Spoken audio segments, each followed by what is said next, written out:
सस्नेह क्रांतिकारी जय Bhim. Thank you. Madam, आज संविधान दिवस पर पूरे देश के लोगों के लिए ऐसी कौन सी बात कहना चाहेंगी जो काफ़ी अहम है? संविधान को अगर बचाना है तो पहले तो संविधान का जो अमेंडमेंट प्रोसीजर है वो समझना पड़ेगा। हालांकि आज वक्त की कमी की वजह से मैं वो अमेंडमेंट प्रोसीजर यहाँ समझा नहीं पाई, पर उस अमेंडमेंट प्रोसीजर में आर्टिकल 368 के तहत एक अमेंडमेंट कहा गया है जो आर्टिकल 368C है, जिसमें कहा गया है कि अगर आपको समूचा ढांचा ही बदलना है उसका, तो ढांचा बदलने के लिए आपके पास क्लियर कट मेजॉरिटी चाहिए। सेंटर में जिनके पास 2/3 मेजॉरिटी हो और स्टेट में भी 2/3 मेजॉरिटी हो, वो ढांचा बदल सकते हैं। मैं आज के अवसर पर सभी बाबा साहब के अनुयायियों को यह बताना चाहूँगी कि आप इस भ्रम में ना रहे कि खतरा नहीं है। खतरा अभी भी सर पर मंडरा रहा है, क्योंकि BJP has a clear cut 2/3 majority in centre. 1 by 1 एक स्टेट वो कैप्चर करेंगे तो शायद जो ये अमेंडमेंट प्रोसीजर का जो एक प्री कंडीशन है वो पूरा होता नज़र आएगा। तो अगर आपको रोकना है तो स्टेट बाय स्टेट रोकना ही होगा, और स्टेट बाय स्टेट रोकने के लिए 2 चीज़ों की ज़रूरत है। एक, अगर इस आंदोलन को चलाना है, आगे बढ़ाना है, तो हमें ईवीएम मशीन डिनाई करना पड़ेगा। ये पहली अहम बात कि बैलेट बॉक्स से चुनाव हो, ईवीएम हमें हटाना है। और दूसरी अहम बात कि आपकी जो आइडियोलॉजी है वो फेसबुक और ट्विटर से भी ज़्यादा वो बैलेट बॉक्स से रिफ्लेक्ट हो, ये बड़ा ज़रूरी है। जिस दिन यह आइडियोलॉजी बैलेट बॉक्स से रिफ्लेक्ट होना शुरू हो जाएगी, उस दिन से यह कारवां कोई भी रोक नहीं पाएगा।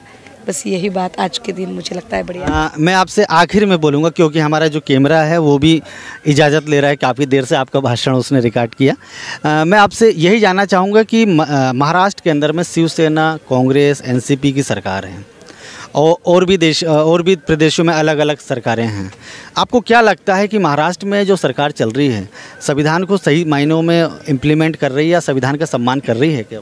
देखिए, महाराष्ट्र में जो अभी सरकार है जो 3 पार्टियों से मिलकर चल रही है। मैं ये बात इसलिए पूछ रहा हूँ, कहीं ना कहीं आप उस सरकार को सपोर्ट भी करती हैं, इसलिए पूछ रहा हूँ। नहीं, हम सपोर्ट करते हैं, मतलब हमने कुछ इस तरह से जानबूझकर सोच समझकर यह कदम उठाया है। हालांकि हम कभी भी राजनीति में नहीं गए हैं, लेकिन इस चुनाव में हमने यह अहम कदम उठाया, क्योंकि मैंने कहा कि क्लियर कट मेजॉरिटी की तरफ जो बीजेपी बढ़ रही है और बढ़ते समय उनके एजेंडे हमारे ध्यान में आ रहे हैं। अगर उनके एजेंडों को नाकाम करना है और इस संविधान को बचाना है तो कहीं ना कहीं बीजेपी के बढ़ते कदमों को रोकना होगा, और उन कदमों को रोकने के लिए ही, उसकी रोकथाम के लिए ही हमने एंटी बीजेपी स्टैंड लेने का तय किया महाराष्ट्र में। अब रही बात कि क्या महाराष्ट्र की सरकार क्या कॉन्स्टिट्यूशनल अमल के साथ चल रही है, तो देखिए इसकी प्री कंडीशन ये थी कि बीजेपी को रोकना है। वो रोकने के लिए ये 3 लोग इकट्ठे आ गए। दूसरी बात, सिर्फ 1 साल हुआ है। ये सोचने लायक है कि बीजेपी की रोकथाम करने के लिए 2 बिल्कुल ही विभिन्न विचारधारा के लोग इकट्ठे आए हैं, कांग्रेस और शिवसेना। कुर्सी के लिए भी आप कुर्सी के लिए कहिए एज अ पत्रकार, लेकिन इससे ये दूसरी चीज़ को आप नकार नहीं सकते कि बीजेपी इससे साइड में रह गई है, यानी कि एक स्टेट कम हो गया।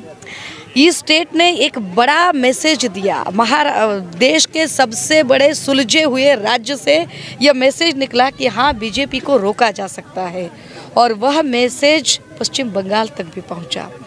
वह मैसेज एमपी तक पहुंचा, लेकिन कहीं कहीं एमपी टूट गई।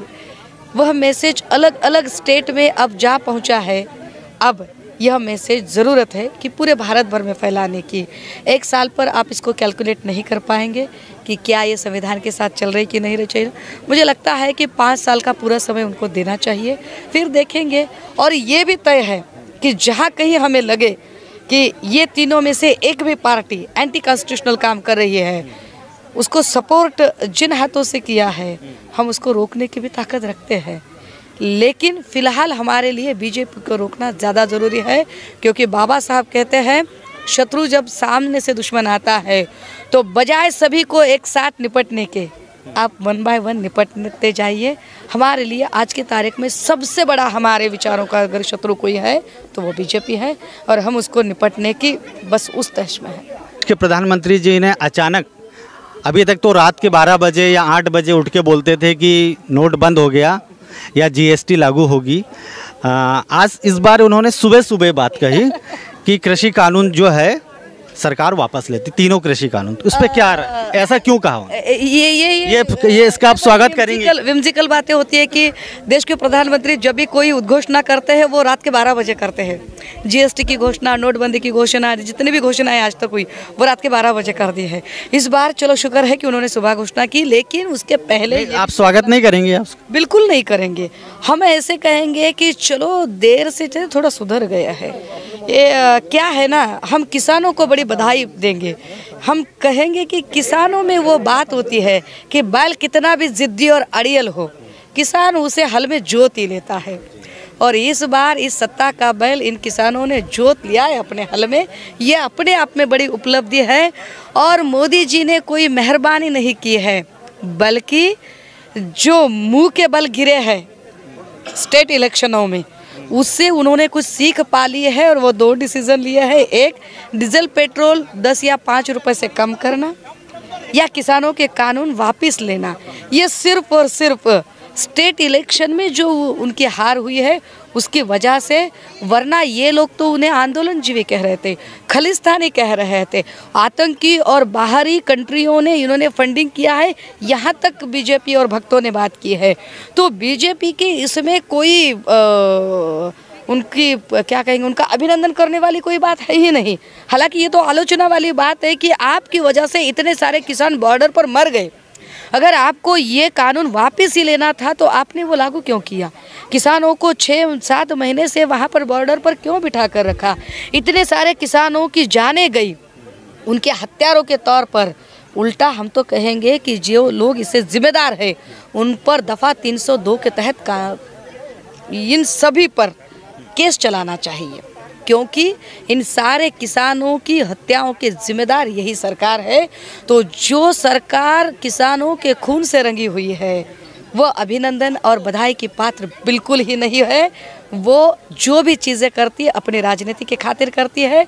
3 कानूनों को वापस लेना यह भी उनकी राजनीति की सोची समझी चाल है।